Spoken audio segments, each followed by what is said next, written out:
Hi, I'm Kenmogi. I'm a neuroscientist, writer, and broadcaster based in Tokyo. Today I'm going to talk about not so comfortable truth about Japanese society. Specifically, I'm going to talk about Japan-Korea relationship. So Japan colonized Korea, and as any former colonizers should do, the Japanese people, including me, must regret what was done in the past. And just like the British people regret doing things in India, or the American people regret annexing Hawaii, which was an independent kingdom. Of course, in those times, probably it was something normal to say and do things in a colonist thinking. But things change and time passes, and we should evaluate past deeds according to today's moral standards. And Japan is no exception. So, there are some people who claim that Japan did good things to Korea and Korean people during colonization, like building schools and building railways and modernizing the country. But wait a minute, the Korean people did not ask the Japanese to do that. I mean, legally, you may argue that there was this treaty between the Korean government at that time and the Japanese government, but the peoples of Korea didn't have anything to do with it. I mean, it was not a democracy in the modern sense, and so although legally speaking, some people might claim that the annexation of Korea by the Japanese people was done in a legal manner.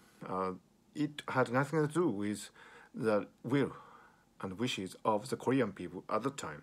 So, looking from today's standards, the deal was suspect, to say the least. And recently there was this ruling in the Korean court about this comfort woman. Looking from the perspective of today's standards of human rights and gender equality and all these things. Of course, these activities were you know unethical, and you cannot endorse these activities. But there are some people in Japan who claim that these were commercial activities, and there was no forced labor. But in Japan, this word coercion is not so well understood. I mean, some people claim that if the Japanese army, for example, did not force these women by pointing guns at them, it was not a forced labor, but which is not actually, correct. And even if these women chose to work in such dire conditions, if these decisions were made on the basis of economic poverty, social pressure, these are coercions, and by today's standards, these actions are not tenable. So there's no justification in these deeds in retrospect. And the Japanese government has always claimed that, in this treaty struck between the Japanese and Korean government in 1965, everything between these two nations was settled, which are not. I mean, there's this disease, I should say, in the Japanese bureaucracy to just stick to these formalities, and there's no element of human touch, which is really regrettable. If you think like a human, by today's standards, there are things that you should say and you could say, apart from these really bland statements by the Japanese officials who just repeat the same mantra all over again, that these things are settled between the two countries, and it is legally over, and the Japanese government has sovereign immunity and so on. These might be, on the surface, you know, statements that appear to be valid legally, but it does not have any human touch. Uh, Most importantly, it does not represent the kindness and gentle nature of the Japanese population at this time. If you know Japanese anime works, uh, for example, from Hayao Miyazaki, you know that the modern Japanese people are, signified by their gentleness and empathy and, you know, understanding of human nature. And that is the Japan that I love, and that is the Japan I would like to endorse, not only in terms of domestic affairs, but also in terms of important international relations like Japan and Korea. But you know, the government of Japan, for some reason or another, has always maintained this stance that illegally it was all settled in this 1965 treaty. By the way, Korea was a military dictatorship at that time, so there were no parliamentary democracy in the modern sense. So even if the government of Korea struck a deal with Japanese government at that time, it is doubtful whether that represented the will of the people at that time. And you know, when we try to strike a difficult balance between legal considerations and human principles, I think we should always try to bring the legal practices up to date and at least in accordance with the human values that we treasure and appreciate. And I do feel that there's this convergence of ideas about what is important as human beings in every country, including Japan and Korea.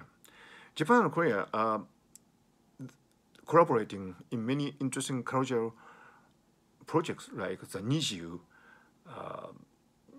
pop group, which is a wonderful collaboration between Japan and Korea. Many Japanese young people look to Korea for inspiration on entertainment. The film Parasite, which won the Best Picture in the Academy Awards, which is really a remarkable accomplishment for Asian film market. Is this film is giving really deep impact and inspiration to Japanese filmmakers. So there are these things, and vice versa. I'm quite sure that Korean people are sometimes inspired by Japanese anime and manga, including but not limited to these wonderful masterpieces from Studio Ghibli.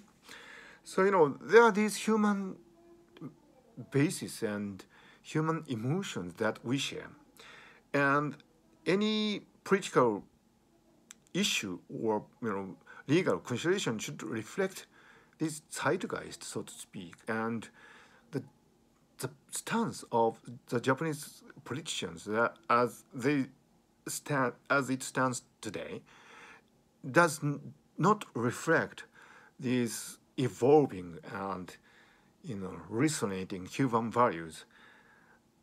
And the third fact is the Japanese media do not really evaluate the actions of the Japanese government in any significant way.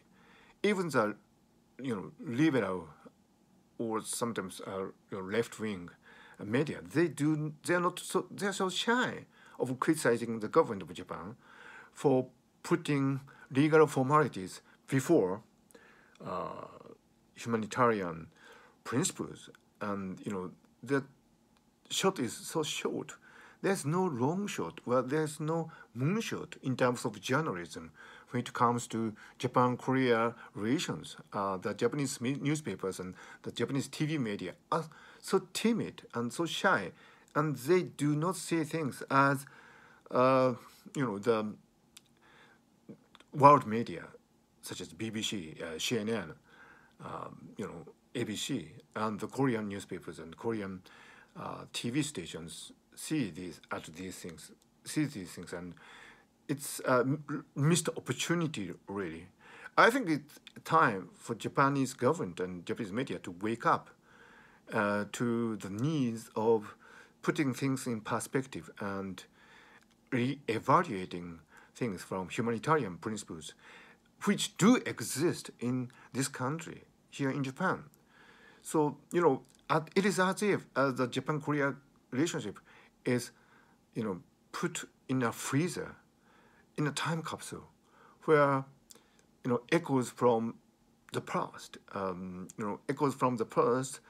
in which nobody wants to live in the modern world, is transmitted and preserved for no apparent reason. It is time that we updated the political culture and media culture in Japan for a better appraisal of things that are important to us. And the Japan-Korea relationship is one of the most important issues that we must re-evaluate. And I think Japan has this really important job of re-evaluating its past needs, just like people in the UK or in the United States are doing. At least these people who have conscience are doing, in reappraising their colonial past. Nobody can justify its colonial past at this modern age.